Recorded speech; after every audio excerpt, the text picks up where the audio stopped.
এতিয়াও বিহু বিহু লাগি আছে না নাই? আচ্ছা, সকলোকে মই বহাগ বিহুৰ শুভেচ্ছা যাচিছো, বহাগৰ শুভেচ্ছা যাচিছো আৰু ভগৱানৰ ওচৰত কামনা কৰিছো যাতে এই বছৰটো আমাৰ খুব ভালে ভালে যায়,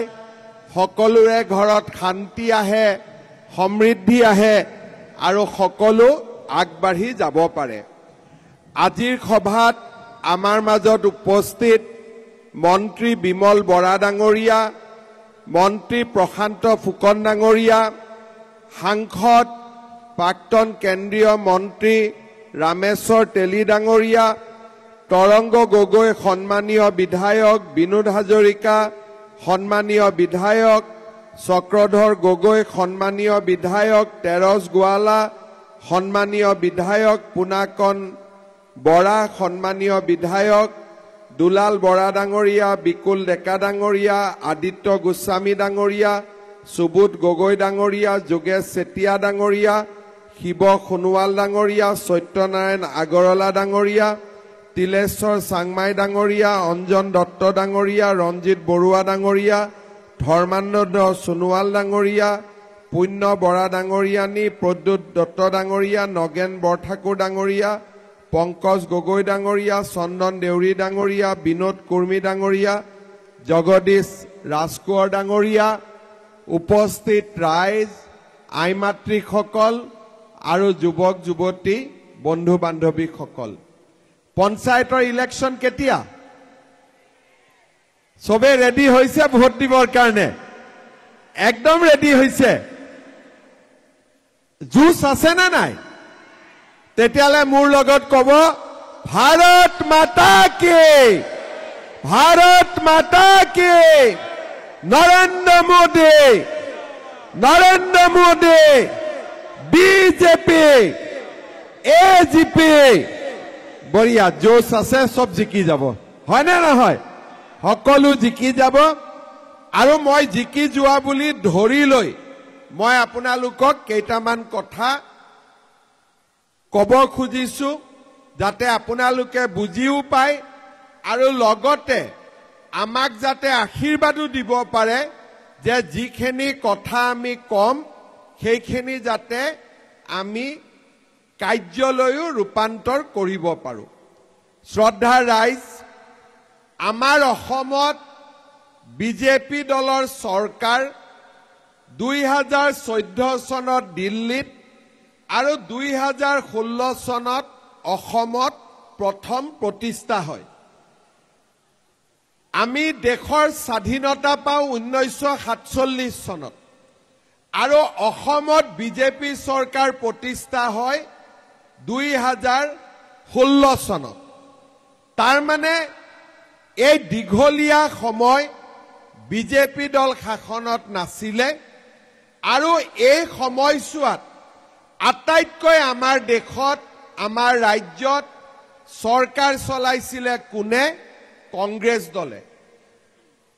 সৰ্বানন্দ সোণোৱাল মুখ্যমন্ত্ৰী হোৱাৰ আগত 15 বছৰ কংগ্ৰেছ দলৰ চৰকাৰ আছিলে, তৰুণ গগৈ ডাঙৰীয়া মুখ্যমন্ত্ৰী আছিলে। এতিয়া আপোনালোকে ডেকা ল'ৰাখিনিৰ কথা মই বাদ দিছো, আমাৰ আই মাতৃ বয়োজ্যেষ্ঠ ব্যক্তিসকলে দুইখন চৰকাৰ দেখিছে, কংগ্ৰেছৰ চৰকাৰো দেখিছে, বিজেপিৰ চৰকাৰো দেখিছে। আৰু মই ক'ব নালাগে যে আমি কি কৰিছিলো, কংগ্ৰেছে কি কৰিছে। আপোনালোকে নিজে বুজি পাব পাৰে যে কংগ্ৰেছৰ দিনত আমাৰ ৰাজ্যখন কেনেকৈ চলিছিলে আৰু বিজেপিৰ দিনত আমাৰ ৰাজ্যখন কেনেকৈ চলিছে। মই দুটা তিনিটা কথা আপোনালোকক মনত পেলাই দিব খুজিছো। কংগ্ৰেছৰ যেতিয়া চৰকাৰ আছিলে আমাৰ ৰাজ্যত মানুহে শান্তিৰ কাৰণে অপেক্ষা কৰিছিলে। অসমত কেতিয়া বন্দুক বাৰুদ শেষ হ'ব, অসমত কেতিয়া শান্তিৰ পৰিৱেশ হ'ব, অসমত কেতিয়া উদ্যোগীকৰণ হ'ব, আমাৰ অসমৰ ৰাস্তা ঘাট স্কুল কলেজ আন ৰাজ্যৰ দৰে কেতিয়া হ'বগৈ এই প্ৰশ্নবিলাকৰ উত্তৰ বিচাৰি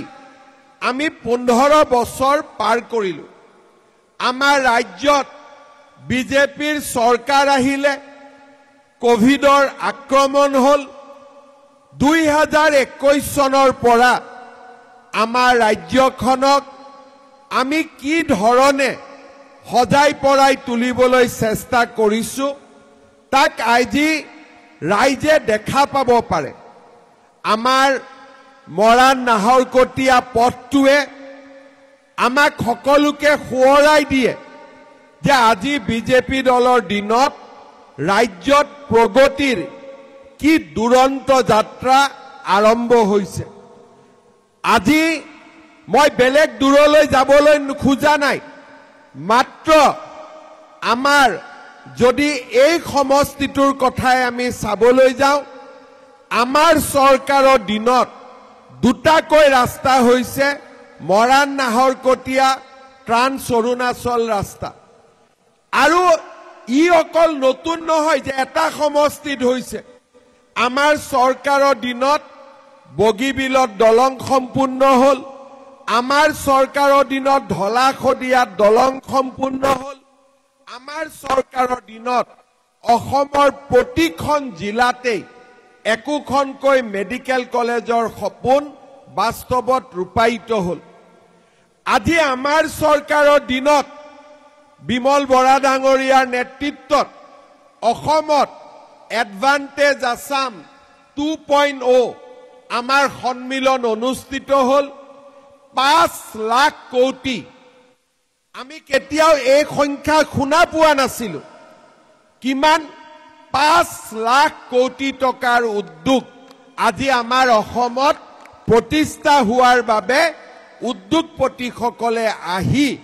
আমাক প্ৰতিশ্ৰুতি দি থৈ গল কংগ্ৰেছৰ দিনত নামৰূপৰ সাৰ কাৰখানাৰ ভৱিষ্যত লৈ এই অঞ্চলৰ ৰাইজ চিন্তিত হৈ আছিল আজি প্ৰধানমন্ত্ৰী মোদী ডাঙৰীয়াই দুটা প্ৰতিশ্ৰুতি দিছে এটা নামৰূপত 12 লাখ মেট্ৰিক টনৰ নতুন সাৰ কাৰখানা হ'ব 12,000 কোটি টকা ব্যয় হ'ব আৰু পুৰণা সাৰ কাৰখানাটোকো আমি জীয়াই ৰাখিম নতুনো স্থাপন হ'ব পুৰণা সাৰ কাৰখানাটোকো আমি জীয়াই ৰাখিম আপোনালোকে চিন্তা কৰিব পাৰে আৰু এবছৰৰ ভিতৰত নামৰূপ নাহৰকটীয়াত কি ধৰণৰ পৰিৱৰ্তন হ'ব আপোনালোকে মাত্ৰ চিন্তা কৰিব পাৰে আৰু অসম চৰকাৰে এনেকুৱা নহয় আগতে ইণ্ডাষ্ট্ৰী আহে ভাৰত চৰকাৰে কৰে এইবাৰ অসম চৰকাৰেও শক্তি গোটাইছে যে ভাৰত চৰকাৰে নামৰূপত 60 টকা খৰচ কৰিব আৰু অসমেও 40 টকা তাতে খৰচ কৰিব আমাৰ চৰকাৰে নিজৰ ভৰিৰ ওপৰত নিজে থিয় হৈছে আজি জাগিৰোডত সেমি কণ্ডাক্টৰ ইণ্ডাষ্ট্ৰী আৰু অহা কেইমাহমানৰ ভিতৰতে অসমত এনেকুৱা দুটা আৰু ডাঙৰ ইণ্ডাষ্ট্ৰী আমাক ইণ্ডাষ্ট্ৰী কিয় লাগে সাধাৰণ মানুহক কোনোবাই ক'ব যে ইণ্ডাষ্ট্ৰী কিয় লাগে আজি আপোনালোকে চিন্তা কৰক আমাৰ ল'ৰা ছোৱালীয়ে 7,000 8,000 টকা চাকৰিৰ কাৰণে কৰ্ণাটকত আছে তামিলনাডুত আছে তেলেংগানাত আছে অন্ধ্ৰপ্ৰদেশত আছে ল'ৰা ছোৱালী কেইটাৰ যেতিয়া বেমাৰ হয় চিন্তা কৰাৰ তাত মানুহ নাথাকে যেতিয়া মৃত্যু হয় কিবা কাৰণত বেমাৰত মৃত শৰীৰটো অসমলৈকে অনাত কষ্ট হয় মোৰ এটাই লক্ষ্য 1 লাখ টকা পাবৰ কাৰণে বাহিৰত চাকৰি কৰিব যাওক মোৰ আপত্তি নাই কিন্তু 7,000 8,000 টকাৰ কাৰণে অসমৰ বাহিৰত চাকৰি কৰিবলৈ যোৱা ল'ৰা ছোৱালী কেইটাক মাকৰ বুকুলৈ উভতাই অনাৰ দায়িত্ব আমাৰ আছে আৰু সেই কাৰণে আজি আমি অসমত নতুন সংস্কৃতিৰ সৃষ্টি কৰিছো উদ্যোগ কৰিব খুজিছো যাতে মাকৰ পেটৰ ল'ৰা ছোৱালী মাকৰ ওচৰলৈ উভতি আহিব পাৰে আজি আমি অসমত চৰকাৰী চাকৰিৰ ক্ষেত্ৰত এনে এক উদাহৰণ স্থাপন কৰিছো যে সমগ্ৰ ৰাষ্ট্ৰৰ বাবে আজি অসম এক জীৱন্ত উদাহৰণলৈ ৰূপান্তৰ হৈছে। শ্ৰদ্ধাৰ ৰাইজ, কংগ্ৰেছ চৰকাৰৰ দিনতো অসমত চাকৰি আছিল, বিজেপি চৰকাৰৰ দিনতো অসমত চাকৰি আছে, কিন্তু কংগ্ৰেছৰ এটা চাকৰি পাবৰ বাবে 5 লাখ 6 লাখ এটা সময়ত বজাৰত দাম 1 কোটি টকালৈকে বৃদ্ধি পাইছিল। কেইদিনমান আগতে অসম বিধানসভাত জাষ্টিস বিপ্লৱ শৰ্মাৰ কমিটিৰ প্ৰতিবেদন আহিছে, আপোনালোকে পঢ়ি দুখ পাব, অসমীয়া হিচাপে পঢ়ি লাজ পাব। সেই প্ৰতিবেদনত লিখিছে যে অসমীয়া ছোৱালীয়ে এটা চাকৰিৰ বাবে নিজৰ সতীত্ব সমৰ্পণ কৰিবলৈ কংগ্ৰেছৰ দিনত বাধ্য হৈছিল। এয়া মই কোৱা কথা নহয়, ন্যায়াধীশ বিপ্লৱ শৰ্মা কমিটিৰ ৰিপৰ্টত এই কথা লিখা আছে যে কংগ্ৰেছৰ দিনত চৰকাৰী চাকৰিৰ কাৰণে অসমীয়া যুৱতীয়ে আমি ভাবিব নোৱাৰা, লাজ লগা, চিন্তা কৰিব নোৱাৰা পৰ্যায়লৈ যাবলগীয়া হৈছিল। এই আছিল কংগ্ৰেছ চৰকাৰ। আজি চৰকাৰী চাকৰিৰ কাৰণে 1 কোটি টকা বাদ দিয়ক, 15 লাখ টকা বাদ দিয়ক, অসমৰ বিজেপিৰ কোনো কাৰ্যকৰ্তাই তামোল এখনো খোৱাৰ কথা চিন্তা নকৰে ল'ৰা ছোৱালীক চাকৰি দিয়াৰ নামত। আজি অসমলৈ আমি পৰিৱৰ্তন আনিছো। ল'ৰা ছোৱালীয়ে সোধে, মামা পুলিচৰ চাকৰি কেতিয়া ওলাব, মামা ফৰেষ্টৰ ইণ্টাৰভিউ কেতিয়া ওলাব? কাৰণ ল'ৰা ছোৱালীজনে জানে যে মামাই কাৰো পৰা 1 টকাও নলয়, চাকৰি বিনা পইচাতে পাব, পঢ়া শুনাৰ মাজেৰে পাব, দৌৰি পেলাই পাব, কষ্ট কৰি পাব। শ্ৰদ্ধাৰ ৰাইজ, মই মুখ্যমন্ত্ৰী হোৱাৰ পিছত 1.5 লাখ ল'ৰা ছোৱালীয়ে চাকৰি পালে আৰু কেইবা হাজাৰো অক্টোবৰ মাহত চাকৰি পাব। এই 1.5 লাখ চাকৰি দিওঁতে মই যদি সকলো MLA কলোহেঁতেন যে তহঁতি 1 লাখ কৰি ৰাখি থ আৰু মোক 1 লাখ কৰি দে, আমাৰ ল'ৰা ছোৱালীয়ে 2 লাখ টকা চাকৰিৰ কাৰণে দিওঁতেতো চিন্তাও নকৰিলেহেঁতেন যে চৰকাৰী চাকৰি পাম। কংগ্ৰেছৰ দিনত অংগনবাদী কেন্দ্ৰতে 1 লাখ টকা দি দিছিল। এই যদি 1 লাখ কৰি টকা মই ললোহেঁতেন, 1500 কোটি টকা, 1.5 লাখ চাকৰি 1 লাখকৈ পূৰণ কৰক, 1500 কোটি টকা মোৰ ঘৰত জমা হ'লহেঁতেন। আমাৰ বিজেপি দলৰ সকলো কাৰ্যকৰ্তাৰে গাড়ী হ'লহেঁতেন, বিজেপি দলৰ সকলো কাৰ্যকৰ্তাৰ ঘৰ হ'লহেঁতেন। কিন্তু প্ৰথমবাৰ স্বাধীনতাৰ 75 বছৰ পিছত প্ৰথমবাৰ আমি অসমত এনে এক পৰিৱেশ নিৰ্মাণ কৰিলো যে চাকৰিৰ নামত কোনেও তামোল এখন খাব সাহস নকৰে। তেনে এক পৰিৱেশৰ আজি আমি নিৰ্মাণ কৰিম। এই 1.5 লাখ ল'ৰা ছোৱালীয়ে চাকৰি পাইছে, কোনো মোৰ ভাই নহয়, কোনো মোৰ ভতিজা নহয়, কিন্তু সকলো মোৰ ভাগিন, সকলো মোৰ ভতিজা, কাৰণ তেওঁলোক এই অসমৰে বাসিন্দা। আজি আমি ঘৰৰ মানুহক চাকৰি দিয়া নাই, টকালৈ চাকৰি দিয়া নাই, ট্ৰেন্সফাৰ পোষ্টিঙত আমি টকা লোৱা নাই। অহা মাহত আমাৰ ল'ৰাবিলাকে চাকৰি কৰে কম্পিউটাৰৰ জৰিয়তে। এই মাহ মে মাহত তেওঁলোকৰ ট্ৰেন্সফাৰ পোষ্টিং হ'ব, তাতো দালালৰ কোনো চিন মুকাম নাই। অসমত চাৰিওফালে স্বচ্ছতা আৰু চাৰিওফালে নতুন দিনৰ আৰম্ভণি। আমি কিমান কল্পনা কৰিব পাৰো, কংগ্ৰেছৰ দিনত অংগনবাদী কেন্দ্ৰ বনাইছিলে, পাৰ চৰাইও সোমাবৰ কাৰণে অনুমতি ল'ব লাগিছিলে, ইমান সৰু ঘৰ আছিলে, তেনেকুৱা ঘৰ বনাই কংগ্ৰেছে এৰি থৈ গৈছিলে। আজি বিমল বৰা, তৰংগ গগৈ, চক্ৰ গগৈয়ে অংগনবাদী কেন্দ্ৰ বনাইছে, মডেল অংগনবাদী কেন্দ্ৰ, কংগ্ৰেছৰ অংগনবাদী কেন্দ্ৰ আৰু আমাৰ অংগনবাদী কেন্দ্ৰ। আপোনালোকে নিজে চাই আহিলে গম পাব কোন চৰকাৰে টকা খাইছিলে আৰু কোন চৰকাৰে টকা নোখোৱাকৈ ৰাইজক সেৱা কৰিবৰ বাবে আগবাঢ়িছে। আজি আমি সপোন দেখিছো যে আমাৰ গভৰ্ণমেণ্ট স্কুলবিলাক ভাল হ'ব লাগে, আমাৰ কলেজবিলাক ভাল হ'ব লাগে। আজি আপোনালোকে চিন্তা কৰক, এখন এখন হাইস্কুলত আমি পণ কৰিছো যে 1 কোটি 2 কোটি টকা নহয়, এখন এখন স্কুলত 8 কোটি টকাৰে আমি অসমীয়া স্কুলবিলাক নিৰ্মাণ কৰিম। এই স্কুলখনত নিৰ্মাণ কাম চলি আছে,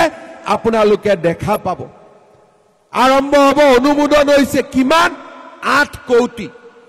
আমাৰ মনৰ সপোন যে অসমৰ হাইস্কুলবিলাক ডন বস্কো, সেন্ট মেৰিজতকৈও দেখাত ধুনীয়া হ'ব লাগিব। এয়া হৈছে আমাৰ সপোন। শ্ৰদ্ধাৰ ৰাইজ, বাগিচাৰ মাজেৰে ৰাস্তা, গাঁৱৰ মাজেৰে ৰাস্তা, অসমৰ বিহুক ৰাষ্ট্ৰীয় আন্তঃৰাষ্ট্ৰীয় মঞ্চ, ঝুমুৰক বিশ্ব স্বীকৃতি, অসমীয়া ভাষাক ধ্ৰুপদী ভাষাৰ মৰ্যাদা, চৰাইদেউ মৈদামক বিশ্ব ঐতিহ্যৰ স্বীকৃতি, ডিব্ৰুগড়ক অসমৰ দ্বিতীয় ৰাজধানী কোনোৱে আগত কল্পনাও কৰিব পৰা নাছিল। আমি যি সপোন দেখা নাছিলো, এতিয়া অসমীয়াই নতুনকৈ সপোন দেখিছে। সপোনক বাস্তৱত ৰূপায়ণ কৰাৰ বাবে সংকল্প লৈছে আৰু লাহে লাহে সেই সংকল্পক সিদ্ধিলৈ ৰূপান্তৰ কৰিছে। আজি প্ৰধানমন্ত্ৰী নৰেন্দ্ৰ মোদী ডাঙৰীয়াৰ নেতৃত্বত আজি অসমে নতুন নতুন সপোন দেখিছো। ব্ৰহ্মপুত্ৰৰ ওপৰত দলং আমি বনাইছিলো আৰু বনাই থাকিম। এইবাৰ মোদী ডাঙৰীয়াই কৈছে যে দলং নহয়, দক্ষিণ আৰু উত্তৰ পাৰক লগ লগাই ব্ৰহ্মপুত্ৰৰ তলেদি আমি সুৰংগ বনাই পেলাই গাড়ী চলাই লৈ যাম। তেনে আমি সপোন দেখিছো। কাজিৰঙাত বন্য জন্তুৰ মৃত্যু হয়। আজি আমি সপোন দেখিছো যে 32 কিলোমিটাৰৰ হাইৱে হ'ব, ফ্লাইঅভাৰ হ'ব আৰু আমি 32 কিলোমিটাৰ ফ্লাইঅভাৰ দি আমি ডিব্ৰুগড়ৰ পৰা গুৱাহাটীলৈ যাম। শ্ৰদ্ধাৰ ৰাইজ, আজি আপোনালোকে দেখা পাইছে যে গুৱাহাটী, যোৰহাট সকলো নগৰ মহানগৰত যান জঁটৰ ভিৰ। আমি উৰণীয়া সেতু বনাইছো। আজি গধূলি ডিব্ৰুগড়ত এখন নহয়, 2খনকৈ ফ্লাইঅভাৰৰ ইনগ্ৰেশ্যন হ'ব। আপোনালোকে মাত্ৰ কল্পনা কৰক, ট্ৰেন্স অৰুণাচল হাইৱে, মৰাণ নাহৰকটীয়া পথ, এয়া মাত্ৰ এক উদাহৰণ, অজস্ৰ উদাহৰণ আজি অসমৰ চাৰিওফালে সিঁচৰিত হৈ আছে। শ্ৰদ্ধাৰ ৰাইজ, কংগ্ৰেছৰ দিনত কোনটো আঁচনি আৰম্ভ হৈছিলে, কোনটো উন্নয়নমূলক কাম হৈছিলে, আজি তেওঁলোকে জবাব দিব নোৱাৰে, তেওঁলোকে উত্তৰ দিব নোৱাৰে। কংগ্ৰেছে 5টা কাম কৰিছিল অসমৰ কাৰণে, মই স্বীকাৰ কৰো। 5টা কাম কৰিছিল কংগ্ৰেছে অসমৰ কাৰণে। ভাল কথাক ভাল বুলি ক'ব লাগিব। কি কি 5টা কাম কৰিছিল? আমাক লুঙি দিছিলে, দিছিলে নে নাই লুঙি? আমাক ধুতি দিছিলে, দিছিলে নে নাই ধুতি? আমাক সূতা দিছিলে, আমাক আঁঠুৱা দিছিলে, আমাক কম্বল দিছিলে, হয়নে? এই 5টা দুৰ্গা পূজাত আমাৰ হিন্দু মানুহ যি যাগ যজ্ঞ কৰে, নাম ধৰ্ম কৰাই নুবুজিব, যিসকলে পূজা কীৰ্তন কৰে, দুৰ্গা পূজাত আমি পঞ্চমৃত দিওঁ মাক। আমাৰ কংগ্ৰেছেও আমাক পঞ্চমৃত খুৱাইছিলে, লুঙি, ধুতি, সূতা, কম্বল, আঁঠুৱা, বাছ। আৰু এনেকুৱা দিন আছিলে, এনেকুৱা মিটিং হ'ব, মহিলাসকলক মাতিব, সূতা বিতৰণ হ'ব ট্ৰাকৰ পৰা সূতা দলিয়াই থাকে ইগৰাকী সিগৰাকী মহিলা জপিয়াই থাকে এগৰাকীৰ ওপৰত এগৰাকী তিতাবৰত মহিলাক লাঠি চাৰ্জ কৰিবলগীয়া হৈ গ'ল কাৰণ মহিলা মাতিছে 100 গৰাকী সূতা দলিয়াইছে 3 টোপোলা কোনে পাব হুলস্থুল মুখ্যমন্ত্ৰীৰ সমষ্টি আৰু কোনো আঁচনি নাছিল আজি আমাৰ কংগ্ৰেছে কয় অৰুণোদয় কিয় দিছে আৰে অৰুণোদয় নীতি লুঙি দিম নেকি বোলে নিযুত মইনা কিয় দিছে আৰে নিযুত মইনা নিদি ধুতি দিম নেকি কংগ্ৰেছে আমাক কয় যে কলেজত বিনামূলীয়া এডমিশন কিয় দিছে আৰে বিনামূলীয়া এডমিশন কলেজত নিদি মই কি আঠুৱা দিব লাগে নেকি আজি কংগ্ৰেছে লুঙি আৰু ধুতিৰ বাদে একো বুজি নাপায় সেইকাৰণে মই কংগ্ৰেছ পাৰ্টিক কৈছো হাতৰ চিন বাদ দিয়ক লুঙিৰ চিনত ইলেকশ্যন উঠক ঠিক কৈছো না নাই এনেও লুঙি ভাল পায় আপোনালোকে কংগ্ৰেছৰ লিডাৰবিলাক আছে নামাজ ইমান ধুনীয়াকৈ পঢ়ে লাগিলে এনেকুৱা লাগে যে নামাজ পঢ়া কিবা ট্ৰেইনিং ইনষ্টিটিউটত ট্ৰেইনিং লৈহে আহিছে দেখিছে না আপোনালোকে আজি হৈছে তেওঁলোকক লুঙি ধুতি খুটা আঠুৱা কম্বলৰ বাদে তেওঁলোকে আমাৰ ৰাজ্যখনক একোৱেই দিয়া নাছিল আজি আমি অসমত এটাকৈ নতুন পৰিৱেশৰ সৃষ্টি কৰিছো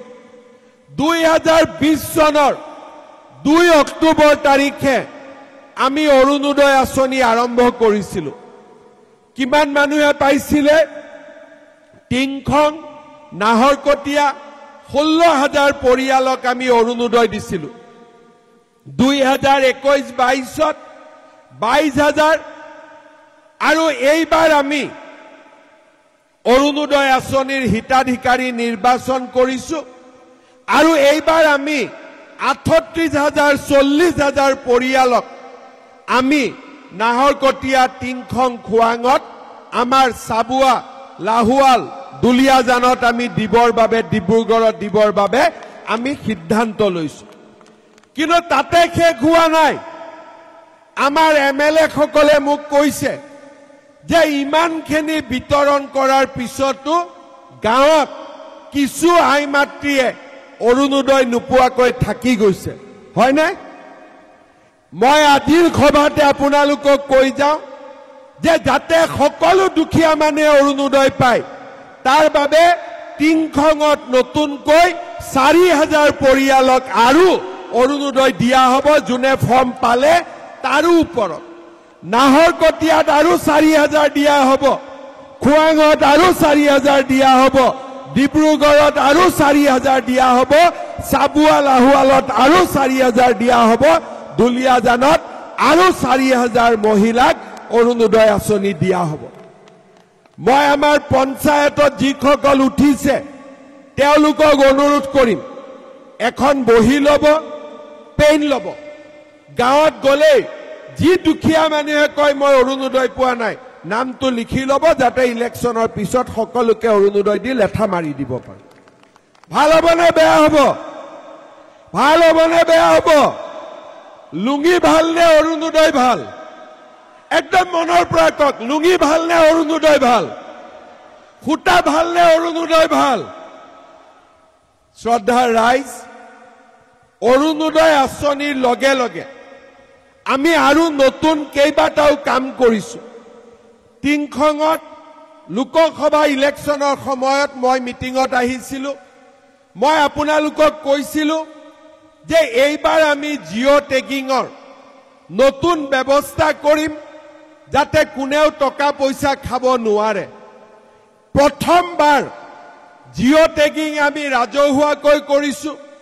জীৱিকা সখী বাইদেউসকলে কৰিছে কৰবাত চাহ একাপ খাইছে যদিও খাইছে টকা কোনেও ল'ব পৰা নাই লৈছে নেকি এইবাৰ জিঅ' টেগিঙত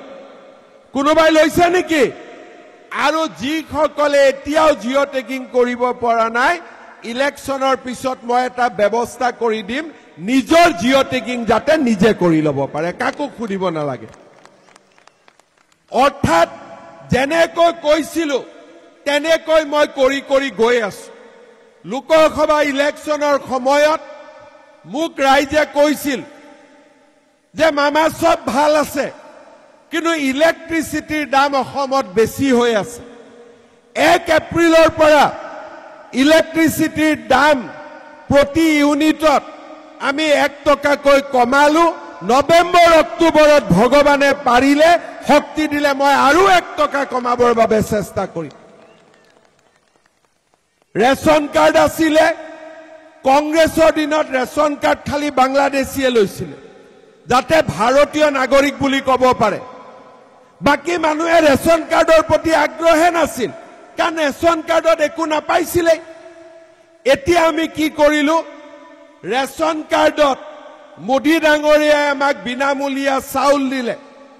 ৰেচন কাৰ্ডত আমি অসম আয়ুষ্মান ভাৰত 5 লাখ টকালৈকে বিনামূলীয়া চিকিৎসা সাহায্য পাওঁ। এইবাৰ মই কি কৰিব খুজিছো, কলেজত যেতিয়া বিনামূলীয়া এডমিশন হয়, প্ৰিন্সিপালে কয় গাঁওবুঢ়া চাৰ্টিফিকেট লৈ আহ, কোনোবাই কয় পঞ্চায়তৰ চাৰ্টিফিকেট লৈ আহ। তাতো টকা পইচা দিব লাগে কেতিয়াবা। এইবাৰ আমি সিদ্ধান্ত লৈছো, কলেজৰ বিনামূলীয়া নামভৰ্তিৰ কাৰণে একো চাৰ্টিফিকেট নালাগে, ৰেচন কাৰ্ডখন দেখালে আপোনালোকৰ কাম হৈ যাব। তাৰমানে ৰেচন কাৰ্ডত বিনামূলীয়া চাউল পালো, ৰেচন কাৰ্ডত অসম আয়ুষ্মান ভাৰত হল, আৰু ৰেচন কাৰ্ডত আমি কলেজত নামভৰ্তি পালো। এতিয়া আৰু এটা কথা চিন্তা কৰিছো, 1 অক্টোবৰৰ পৰা দিনটো মনত ৰাখিব, 1 অক্টোবৰৰ পৰা আমি ৰেচন কাৰ্ডত অতি কম মূল্যত আপোনালোকক চেনিও দিম, আপোনালোকক দালিও দিম, আৰু আপোনালোকক নিমখো দিম। এইখিনি কথাও আপোনালোকে লিখি ৰাখিব। 1 অক্টোবৰৰ পৰা অসমৰ ৰেচন কাৰ্ডত দালিও সুলভ মূল্যত পাম, চেনিও সুলভ মূল্যত পাম, আৰু আমাৰ ৰেচন কাৰ্ডত নিমখো সুলভ মূল্যত পাম। কি হল, চাউল পালো, বেমাৰৰ 5 লাখ টকা পালো, কলেজত বিনামূলীয়া এডমিশন হল, দালি পালো, নিমখ পালো, চেনি পালো। একেবাৰে গেছৰ লেঠাটো মাৰি দিলা লেঠাই নাথাকিব, হয় নে নহয়? গেছৰ দাম কিমান?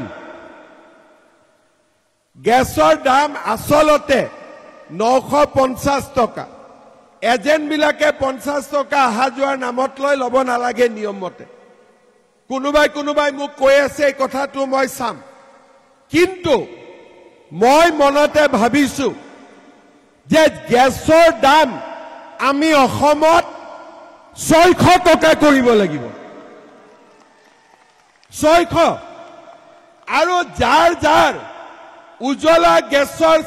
আছে, উজ্জ্বলা গেছে 250 টকাত গেছ পাব লাগিব। ভাল হ'ব নে বেয়া হ'ব? ভাল হ'ব নে বেয়া হ'ব? লুঙিতকৈ ভাল নে বেয়া? ধুতিতকৈ ভাল নে বেয়া? এতিয়া আপোনালোকে চাওক, মই কি আজি কলো। 1 অক্টোবৰৰ পৰা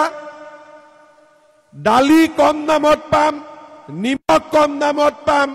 চেনি কম দামত পাম, আৰু ভগৱানে কৰিলে গেছো কম দামত দিয়াৰ আপোনালোকৰ দায়িত্ব আজি মই লৈ থৈ গলো। হ'ব? ইয়াৰ পিছত নিযুত মইনা স্কিম কৰিছিলো। যোৱাবাৰ আমি আপোনালোকক কৈছিলো, ফৰ্ম দিছিলে, আপোনালোকে ফৰ্ম ফিল আপ কৰিলে, নামঘৰ বিচাৰিলে, নামঘৰ দিলো। 25,000 নামঘৰ যোৱাবাৰ দিলো, আৰু পাৰিলে বাকী থকা নামঘৰখিনিকো এইবাৰ আৰু 1.5 লাখ কৰি 2টা ইনষ্টলমেণ্টত 3 লাখ টকা দিয়াৰ আমি ব্যৱস্থা কৰিম। নিযুত মইনা আঁচনি এইবাৰো চলি থাকিব। লগত আমি আৰু 2টা আঁচনি আনিছো ছাত্ৰ ছাত্ৰীৰ কাৰণে। কি আঁচনি? এটা হল, যিবিলাক ল'ৰা ছোৱালী ডিগ্ৰী পাছ কৰিব আৰু দেউতাক মাকৰ পইচা খুজিব তেওঁলোকে লাজু কৰে যে ডিগ্ৰী পাছ কৰিলো এইবাৰৰ পৰা অসমত ডিগ্ৰী পাছ কৰা ল'ৰা ছোৱালীয়ে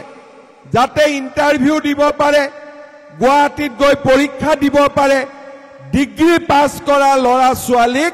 আমি 1 বছৰৰ কাৰণে মাহত 2,500 টকা কৰি তেওঁলোকক দিয়াৰ আমি ব্যৱস্থা কৰিম দ্বিতীয়তে যিমান ল'ৰা ছোৱালী এইবাৰ মেট্ৰিক দিব যাতে সামাজিকভাৱে শিক্ষা ল'ব পাৰে গধূলি দুটা গাঁৱৰে চুকা ল'ৰা ছোৱালীৰ সহায় ল'ব পাৰে নোটবুক কিনিব পাৰে কিতাপ কিনিব পাৰে এইবাৰ মেট্ৰিক কেণ্ডিডেট সবকে আমি মাহত 300 টকাকৈ মেট্ৰিক পৰীক্ষা নোহোৱালৈকে তেওঁলোকৰ একাউণ্টত দিবৰ বাবেও আমি সিদ্ধান্ত লৈছো শ্ৰদ্ধা ৰাইজ আৰু এটা মই নতুন কথা ক'ব খুজিছো চৰকাৰী চাকৰি 1.5 লাখ ল'ৰা ছোৱালীক আমি দিছো প্ৰত্যেক বছৰে 20,000 40,000 50,000 ল'ৰা ছোৱালীক আমি চাকৰি দি গৈ থাকিম কিন্তু চাকৰি এটি আমি শেষ কৰিব নোৱাৰো সেই কাৰণে এইবাৰ আমি সিদ্ধান্ত লৈছো যে নাহৰকটীয়া টিংখং খুৱাং লাহুৱাল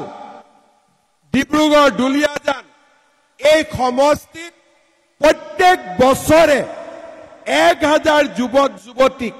বেংকৰ পৰা নহয় ঘূৰাই দিব নালাগে চৰকাৰৰ পৰা ব্যৱসায় বাণিজ্য কৰিবৰ বাবে 2 লাখ টকাকৈ প্ৰতি বছৰে দি যাম তাৰ মানে টিংখঙৰ 1,000 ল'ৰা ছোৱালীয়ে পাব অহা বছৰো পাব তাৰ পিছৰ বছৰো পাব 5 বছৰত 5,000 ল'ৰা ছোৱালীক আমি 2 লাখ টকাকৈ সহায় আগবঢ়াবৰ বাবেও আমি সিদ্ধান্ত গ্ৰহণ কৰিছো আগতে ইমান কাম কোনো চৰকাৰে কৰা নাছিল মাত্ৰ 5 বছৰৰ ভিতৰত এটাকৈ আমি সন্মুখত যিয়ে দেখা পাইছো ৰাইজৰ দুখ যতেই বুজি পাইছো ৰাইজৰ সমস্যা যতেই বুজি পাইছো আমি তাকে কৰিবৰ বাবে চেষ্টা কৰিছো না নাই আমি চেষ্টা কৰিছো না নাই আজি কংগ্ৰেছ দলে কয় যে নাই হিমন্ত বিশ্ব শৰ্মাই মাতৃসকলক 10,000 টকাটো নিদিয়ে হেতু প্ৰচাৰ কৰে না নকৰে মাজে মাজে এটা লাগে না নাই 10,000টো কাক লাগে হাত দাঙকচোন হে ভগৱান সবকে ফৰ্ম ফিল আপ হৈ গল এতিয়া বিহালী সমষ্টিত আমি 1 এপ্ৰিলৰ পৰা 10,000 টকা বিলোৱা আৰম্ভ কৰি দিলো পঞ্চায়ত ইলেকশন আহি গল অলপ ৰখি গল মই বিহালীত যেতিয়া চেক দিব গলো এগৰাকী মহিলা মাতৃয়ে মোক কলে ফটো উঠি মই উঠক সেলফি মোবাইলটো দি উঠা নাই ভাল কৰি এই মোবাইলটো বেয়া মই হয় বেয়া মোবাইলটো কৈছে আজি 10,000 পাম নাই নতুন মোবাইল কিনিম এতিয়া মই দুটা কথা ক'ব খুজিছো অহা জুন জুলাই মাহত যেতিয়াই বিমল বৰা তৰংগ গগৈ চক্ৰ গগৈ তেৰছ গোৱালা প্ৰশান্ত দা মুখ মাতে সিদিনাখনে আহি আপোনালোকক আমি 10,000 টকাটো দি থৈ যাম ঠিক আছে এতিয়া স্কিম লাগু হৈ গল কোনো কথা নাই তেওঁলোকে জিতু দিনাই মুখ মাতে এইকাৰণে কৈছো মাতিব লাগিব কাৰণ সিদিনাখন খানা পিনা খুৱাই পঠাব লাগিব এনে না যাও ৰ শুনি আছো সব লম তোৰ ঘৰতে গুচি যাম বাবা চিন্তা নকৰিবি তই মুকে লৈ ল ইয়াৰ পিছত এই 10,000 টকাটো কংগ্ৰেছৰ কথা বাদ দিয়ক কাৰণ ইহঁতি লুঙি ধুতিৰ মানুহ বুজি নাপায় আমি আপোনালোকক 10,000 টকাটো দিমেই জুন জুলাই মাহত এই 10,000 টকাটো ভাল কৰি খৰচ কৰিলে মই আজিও আপোনালোকক কথা দিছো অহাবাৰ আপোনালোকে 25,000 টকা পাব 100% 25,000 টকা পাব আৰু 25,000 টকাটো ভাল কৰি খৰচ কৰিলে আপোনালোকে 50,000 টকা পাব এইটো মই আজি আপোনালোকক কৈ থৈ গৈছো কোনবাই কয় যে গছ লগোৱাৰ কাৰণে টকাটো দিয়ক নহয় এই টকাটো হৈছে যাতে আপোনালোকে লাখপতি বাইদেউ হ'ব পাৰে প্ৰথম 10,000 10ৰ পিছত 25,000 25ৰ পিছত 50,000 কিমান টকা আমি দিব লাগিব আমাৰ অসমত 40 লাখ বাইদেউ আছে 10,000 টকা কৰি দিলে মোক 4,000 কোটি টকা লাগিব অলপ পইচাটো যোগাৰ কৰি ললো যাতে অসুবিধা নহয় আৰু যেতিয়া মই 25,000 টকা দিম তেতিয়া 10,000 কোটি টকা লাগিব আৰু যেতিয়া 50,000 দিম তেতিয়া 20,000 কোটি টকা লাগিব কিন্তু মই যোগাৰ কৰাত আছো কাৰণ আমাৰ মহিলাসকল যদি আগবাঢ়ি যাব পাৰে স্বামীৰ কষ্ট কমিব আৰু এটকাও যদি মহিলাৰ ঘৰত আহে মহিলাই সেই টকা লৰা ছোৱালীৰ শিক্ষা আৰু ভাল কামৰ কাৰণে খৰচ কৰিব তাত কোনো সন্দেহ নাই মই মোদী ডাঙৰীয়াই মোক এবাৰ খুদিছিলে যে অৰুণোদয়ৰ টকা মহিলাসকলে ক'ত খৰচ কৰে মই এটাই কৈছিলো যে অৰুণোদয়ৰ টকা মহিলাসকলে নিজৰ লৰা ছোৱালীৰ কাৰণে খৰচ কৰে ঘৰখনৰ কাৰণে খৰচ কৰে সেই কাৰণে মহিলাসকলৰ বাবে আমি আঁচনি দি আছো আমি আঁচনি দি থাকিম আমাৰ কোনো অসুবিধা নাই শ্ৰদ্ধাৰ ৰাইজ পঞ্চায়ত ইলেকশ্যন হ'ব এই বছৰতে অসমীয়া বছৰ ইংৰাজী বছৰত নহয় এই বছৰটোতে আমাৰ অসমত বিধানসভাৰ নিৰ্বাচনো মাৰ্চ এপ্ৰিল মাহত আমাৰ সম্পূৰ্ণ হ'ব এই বছৰটোত আমি দুটা ভোট দিব লাগিব পঞ্চায়ততো ভোট দিম বিধানসভাতো আমি ভোট দিম মোদী ডাঙৰীয়াৰ নেতৃত্বত দিল্লীত আপোনালোকে চৰকাৰ বনাই দিলে দিছপুৰতো থাকিব পঞ্চায়তো থাকিব ট্ৰিপল ইঞ্জিনৰ চৰকাৰ আমি অসমত বনাম আৰু অসমক আমি প্ৰগতি আৰু উন্নতিৰ নতুন দিগন্তলৈ লৈ যাম শ্ৰদ্ধাৰ ৰাইজ যোৱা কেইটামান দিনত মই অসমৰ বিভিন্ন জিলাত গৈছো লোক বিধানসভা নিৰ্বাচন 21ত লোকসভা নিৰ্বাচনত তাতকৈ উৎসাহ বেছি আছিল আৰু পঞ্চায়ত নিৰ্বাচনত এইবাৰ উৎসাহ তাতোকৈও বেছি মই নিশ্চিত যে আপোনালোকৰ আশীৰ্বাদত এজিপি বিজেপিৰ প্ৰত্যেকজন প্ৰাৰ্থী ডিব্ৰুগড় জিলাত জিকি আহিব না নাই শ্ৰদ্ধাৰ ৰাইজ হাতী মানে পদুম মানে হাতী কৰবাত পদুমৰ ছবি নাই তাত হাতী থাকিব আৰু য'ত হাতী নাই তাত পদুম থাকিব গাঁও সভাৰ সদস্য আপোনালোকে যাক ভাল পাই দিব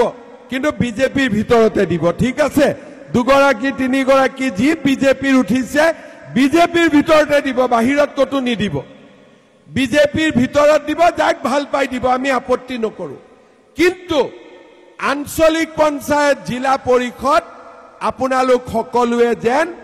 পদুমত দিব আৰু য'ত পদুম নাথাকে তাত ক'ত দিব হাতীত দিব শ্ৰদ্ধাৰ ৰাইজ যোৱা কেইটামান দিন আমাৰ সকলোৰে মনবোৰ বেয়া হৈ আছে পেহেলগামত 26 গৰাকী নিৰ্দোষী লোকক যি ধৰণে পাকিস্তানে তেওঁলোকৰ সন্ত্ৰাসবাদীয়ে হত্যা কৰিলে হি সকলোৰে আমাৰ মন বেদনাসিক্ত কৰি ৰাখিছে প্ৰধানমন্ত্ৰী মোদী ডাঙৰীয়াই কৈছে যে এই সন্ত্ৰাসবাদীসকল পৃথিৱীৰ য'তে লুকাই নাথাকক কিয় তাতে তাৰ পৰাই ধৰি আনি তেওঁলোকক শাস্তি প্ৰদান কৰা হ'ব শ্ৰদ্ধাৰ ৰাইজ আমি দেশৰ শত্ৰু দুই ধৰণ এছাম দেশৰ শত্ৰু দেশৰ ভিতৰত থাকে এছাম দেশৰ শত্ৰু দেশৰ বাহিৰত থাকে দেশৰ বাহিৰত থকা সকলক সেনা বাহিনীয়ে আমাৰ প্ৰধানমন্ত্ৰী ডাঙৰীয়াই ব্যৱস্থা ল'ব কিন্তু দেশৰ ভিতৰত থকা সকলকো আমি এৰি দিব নালাগিব যোৱা কেইটামান দিনত আমি অসমত দেখা পাইছো যে পাকিস্তানক সমৰ্থন কৰি মানুহে ফেসবুক লিখে ইনষ্টাগ্ৰাম লিখে আমাৰ ঢিঙৰ এজন এমএলএ আছিলে তেওঁ পাকিস্তানৰ সমৰ্থনত লিখিছে আমি সকলোকে কৈছো কোনোবাই পাকিস্তানক সমৰ্থন কৰি গাতৰ ভিতৰত সোমালেও গাতৰ পৰা উলিয়াই আনিও জেলত পঠোৱা হ'ব আমি কাকো ক্ষমা নকৰো শ্ৰদ্ধা ৰাইজ আজি আমাৰ অসমতে কিছুমান নেতা আছে তেওঁলোকে পাকিস্তানত যায় 15 দিন পাকিস্তানত সোমাই থাকে আমাৰ ৰাষ্ট্ৰক খবৰ নিদিয়ে তেওঁলোকৰ পৰিয়ালে পাকিস্তানৰ পৰা দৰমহা নি ভাৰতত ঘৰ সংসাৰ চলায় আৰু তেওঁলোকৰ ল'ৰা ছোৱালীয়েও ভাৰতীয় নাগৰিকত্ব নলয় শ্ৰদ্ধাৰ ৰাইজ আজি এইসকল পাকিস্তানৰ লোকে আমাৰ ৰাজ্যৰ ভিতৰত সোমাই দেশৰ ভিতৰত সোমাই আমাক দুৰ্বল কৰে আজি পেহেলগামত পাকিস্তানৰ পৰা সন্ত্ৰাসবাদী আহিছে কিন্তু ভিতৰত কোনোবাই সহায় নকৰিলে কেতিয়াও মানুহক মাৰিব নোৱাৰিলেহেঁতেন কোনোবাই ভিতৰত ৰাস্তা দেখুৱাবই লাগিব কোনোবাই ভিতৰৰ পৰা খবৰ দিবই লাগিব আৰু সেই কাৰণে বিজেপি দলে প্ৰগতিও আনিব বিকাশও আনিব কিন্তু যিকোনো স্বাৰ্থৰ বিনিময়ত আমাৰ দেশখনক আমি সুৰক্ষিত কৰিও ৰাখিব লাগিব এই হৈছে আমাৰ সকলোৰে আমাৰ সামূহিক দাবী শ্ৰদ্ধাৰ ৰাইজ যোৱা 4টা বছৰত দেশৰ শত্ৰুসকলক এটাকৈ চিনাক্ত কৰি ড্ৰাগছৰ বেপাৰ কৰা লোকসকল হওক গড়ৰ খৰ্গৰ বেপাৰ কৰা লোকসকল হওক অসমত চোৰাং কাৰবাৰ কৰি থকা লোকসকলক হওক আজি আমি এটাকৈ তেওঁলোকৰ লগত যুঁজিছো সত্ৰ সংস্কৃতিৰ মাটি দখল কৰি থকা সকলক আমি তাৰ পৰা উচ্ছেদ কৰিছো অসমৰ বনভূমিসমূহক আমি সুৰক্ষিত কৰিছো যোৱা 5টা বছৰ 4টা বছৰ প্ৰতিটো মুহূৰ্ত আমি অসমৰ উন্নয়নৰ বাবে আমি নিৰন্তৰভাৱে কাম কৰাৰ প্ৰচেষ্টা কৰিছো আজি অসমে ভাৰতবৰ্ষৰ ভিতৰতে এখন শান্তিপূৰ্ণ শক্তিশালী ৰাজ্যলৈ ৰূপান্তৰ হৈছে বন্দুকৰ শব্দ অসমত নোহোৱা হ'ল এতিয়া গগনা পেপাৰ মাতেৰে আমাৰ অসমখন মুখৰিত হৈ ৰৈছে আমাৰ অসমৰ পৰা বন্দুকৰ শব্দ নোহোৱা হ'ল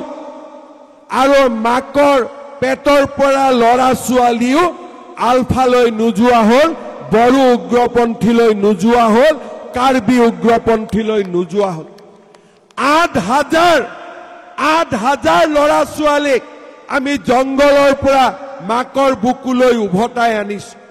আজি অসমত বড়ো অঞ্চলত অশান্তি নাই কাৰ্বি অঞ্চলত অশান্তি নাই আজি অসমৰ চাৰিওফালে শান্তি সমৃদ্ধি ঝুমুৰ বিহুৰ মাতে আজি আমাৰ অসমক এক নতুন দিগন্তলৈ লৈ গৈছে আমি এখন নতুন অসম নিৰ্মাণৰ কামত আমি জপিয়াই পৰিছো অসমৰ ৰাইজে আমাক হিয়া উজাৰি আশীৰ্বাদ দিছে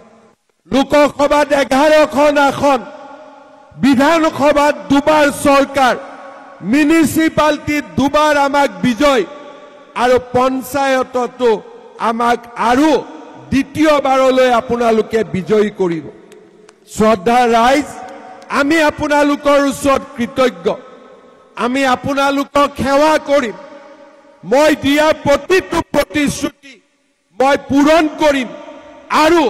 আমি একেলগে আমাৰ ৰাজ্যখনক ভাৰতবৰ্ষৰ সৰ্বশ্ৰেষ্ঠ ৰাজ্যলৈ ৰূপান্তৰ কৰিম পুনৰ এবাৰ ডিব্ৰুগড় জিলাবাসী ৰাইজৰ আশীৰ্বাদ বিচাৰিছো ছেপ্টেম্বৰ মাহৰ পৰা ডিব্ৰুগড়ত বিধানসভা নিৰ্মাণৰ কাম আৰম্ভ হ'ব আৰু লাহে লাহে ডিব্ৰুগড়ক অসমৰ এখন সুন্দৰ ৰাজধানীলৈ ৰূপান্তৰ কৰাৰ বাবে একেলগে আমি কাম কৰিম সেই প্ৰতিশ্ৰুতিৰে মই সামৰণি মাৰিছো মোৰ লগত আকৌ এবাৰ ক'ব ভাৰত মাতা কি জয় ভাৰত মাতা কি নৰেন্দ্ৰ মোদী ডাঙৰ কৰি ক'ব লাগিব মোদী ডাঙৰীয়া একেদিন পাকিস্তানৰ লগত যুঁজিব তেখেতক আমি শক্তি দিব লাগিব সাহস দিব লাগিব একেলগে ক'ব নৰেন্দ্ৰ মোদী জিন্দাবাদ নৰেন্দ্ৰ মোদী জিন্দাবাদ বিজেপি জিন্দাবাদ বিজেপি জিন্দাবাদ এজিপি জিন্দাবাদ এজিপি জিন্দাবাদ বহুত বহুত ধন্যবাদ